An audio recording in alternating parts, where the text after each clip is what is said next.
Ma question s'adresse au ministre de la Justice et garde des Sceaux. Monsieur le ministre, la législation européenne est particulièrement soucieuse du droit de chacun au respect de sa vie privée et à la protection de ses données personnelles. Ainsi, en juillet dernier, la Cour de justice de l'Union européenne a invalidé le Privacy Shield, un accord qui autorisait le transfert de données personnelles européennes vers les États-Unis. Il y a quelques jours, la Cour a également considéré que les fournisseurs de services de communication électronique ne peuvent se voir imposer une conservation généralisée et indifférenciée des données relatives au trafic et à la localisation, sans que le comportement des personnes concernées justifie une telle collecte au regard de l'objectif poursuivi. Elle rappelle ainsi le principe incontournable du respect de la vie privée, un fondement des sociétés modernes démocratiques.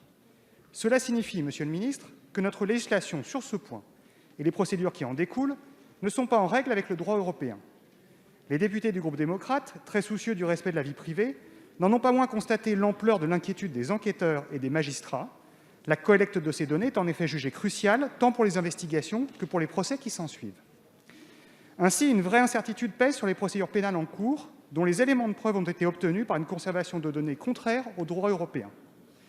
Notre droit national va devoir rapidement s'adapter afin de tenir compte de cette interdiction et prévoir l'exception à ce principe posé par la Cour de justice dans le cadre des menaces graves et persistantes pour la sécurité nationale.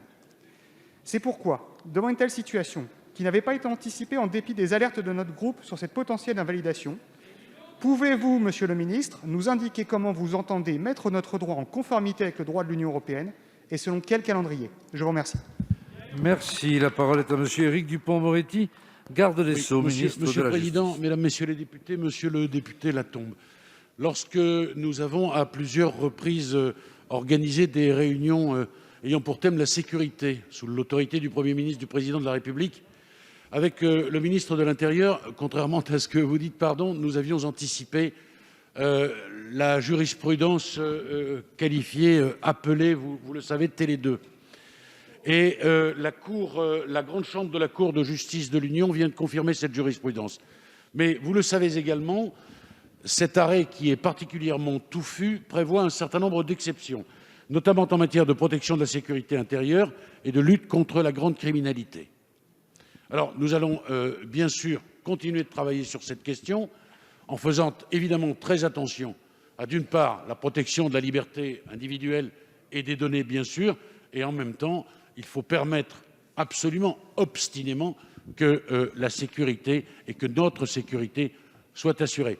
Je veux vous rassurer et je vous prie de me croire lorsque je vous affirme qu'avec le ministre de l'Intérieur, nous avons déjà engagé un véritable travail auquel, naturellement, le Parlement sera légitimement associé.